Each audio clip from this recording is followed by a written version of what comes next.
भक्त धन्ना जी का जन्म मुंबई के पास धुआन गांव में एक जाट घराने में हुआ। आपके माता पिता कृषि और पशु पालन करके अपना जीवन यापन करते थे। वह बहुत निर्धन थे। जैसे ही धन्ना बड़ा हुआ, उसे भी पशु चराने के काम में लगा दिया। वह प्रतिदिन पशु चराने जाया करता था।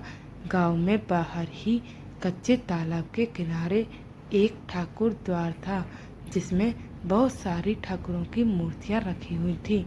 लोग प्रतिदिन वहां आकर माथा टेकते व भेंट अर्पण करते। धन्ना पंडित को ठाकुरों की पूजा करते, स्नान करवाते व घंटियां खड़काते रोज देखता था।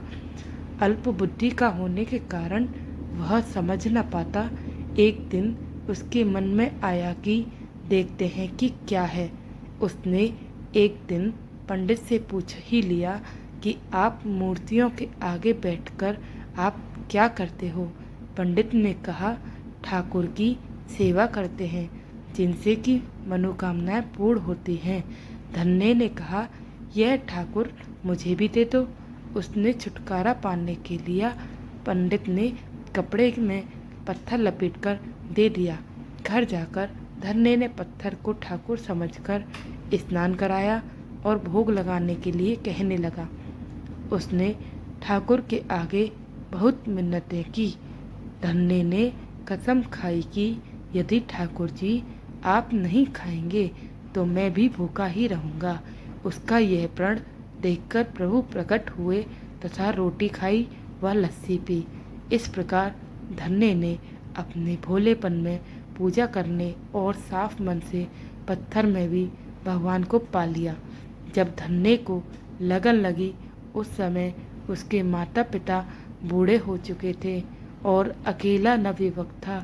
उसे ख्याल आया कि ठाकुर को पूजा से खुश करके यदि सब कुछ हासिल किया जा सकता है तो उसे अवश्य ही यह करना होगा, जिससे घर की गरीबी चली जाए तथा सुख आए। ऐसा सोचकर ही वह पंडित के पास गया। पंडित ने पहले ठाकुर देने से मना कर दिया।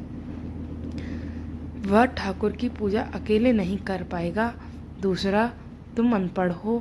तीसरा, ठाकुर जी मंदिर के बिना कहीं नहीं रहते और ना ही प्रसन्न होते, इसलिए तुम जिद मत करो और खेतों की संभाल करो। ब्राह्मण का धर्म है पूजा पाठ करना, जाट का कार्य है अनाज पैदा करना। परंतु धन्ना टस से मस न हुआ। अपनी पिटाई के डर से पंडित ने जो शालिग्राम मंदिर में फालतू पड़ा था उठाकर धन्ने को दे दिया और पूजा पाठ की विधि भी बता दी। पूरी रात धन्ने को नींद न आई। वह पूरी रात सोचता रहा कि ठाकुर को कैसे प्रसन्न करेगा और उनसे क्या मांगेगा। सुबह उठकर अपने नहाने के बाद ठाकुर को स्नान कराया। भक्ति भाव से बैठकर लस्सी, रड़की व रोटी पकाई। उसने प्रार्थना की, हे प्रभु, भोग लगाओ। मुझ गरीब के पास रोटी, लस्सी और मक्खन ही है और कुछ नहीं। जब और चीज़ें दोगे तब आपके आगे रख दूंगा। वह बैठा ठाकुर जी को देखता रहा। अब पत्थर भोजन कैसे करे। पंडित तो भोग का बहाना लगाकर सारी सामग्री घर ले जाता था, पर भले बालक को इस बात का कहाँ ज्ञान था। वह व्याकुल होकर कहने लगा कि क्या आप जाट का प्रसाद नहीं खाते। दादा तो इतनी देर नहीं लगाते थे। यदि आज आपने प्रसाद न खाया तो मैं मर जाऊंगा, लेकिन आपके बगैर नहीं खाऊंगा। प्रभु जानते थे कि यह मेरा भक्त बहुत निर्मल भक्त है, छल कपट बिल्कुल नहीं जानता। अब तो प्रकट होना ही पड़ेगा। 1 घंटा और बीतने के बाद धन्ना क्या देखता है कि शालिग्राम कृष्ण रूप भगवान का लेकर रोटी माखन के साथ खा रहे हैं और लस्सी पी रहे हैं। भोजन खाकर प्रभु बोले, धन्ने, जो इच्छा है मांग लो, मैं तुम पर प्रसन्न हूँ। धन्ने ने हाथ जोड़कर विनती की, भाव जो तुम्हारी भक्ति करते हैं तो उनके कार्य सवार देता है। मुझे गेहूँ, दाल व घी दीजिए, मैं खुश हो जाऊंगा। यदि जूता, कपड़े, 7 प्रकार के अनाज, गाय या भैंस, सवारी करने के लिए घोड़ी तथा घर देखभाल करने के लिए सुंदर नारी मुझे दे। धन्य के यह वचन सुनकर प्रभु हंस पड़े और बोले, यह सब वस्तुएं तुम्हें मिल जाएंगी। प्रभु बोले, अन्य कुछ? प्रभु, मैं जब भी आपको याद करूं, आप दर्शन दीजिए। यदि कोई ज़रूरत हुई तो बताऊंगा। तथास्तु, भगवान ने उत्तर दिया, हे प्रभु, धन्ना आज से आपका आजीवन सेवक हुआ। आपके अलावा किसी अन्य का नाम नहीं लूँगा। धन्ना खुशी से दीवाना हो गया। उसकी आंखें बंद हो गईं। जब आंखें खोली तो प्रभु वहाँ नहीं थे।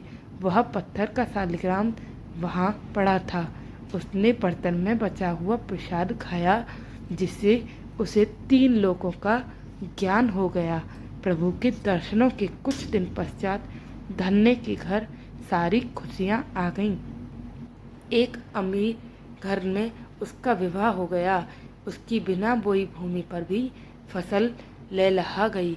उसने जो जो प्रभु से मांगा था, उसे सब कुछ मिल गया था। किसी ने धन्य को कहा, चाहे प्रभु तुम पर प्रसन्न हो, तुम्हें फिर भी गुरु धारण करना चाहिए। उसने स्वामी रामानंद जी का नाम बताया। एक दिन अचानक ही रामानंद जी उधर से निकले। भक्त धन्य ने दिल से उनकी खूब सेवा की तथा दीक्षा की मांग की। रामानंद जी ने उनकी विनती स्वीकार कर ली और दीक्षा देकर धन्य को अपना शिष्य बना लिया। धन्ना भगवान के नाम का सुमिरन करने लगा। धन्यवाद। मेरे चैनल को लाइक, सब्सक्राइब एंड शेयर करें।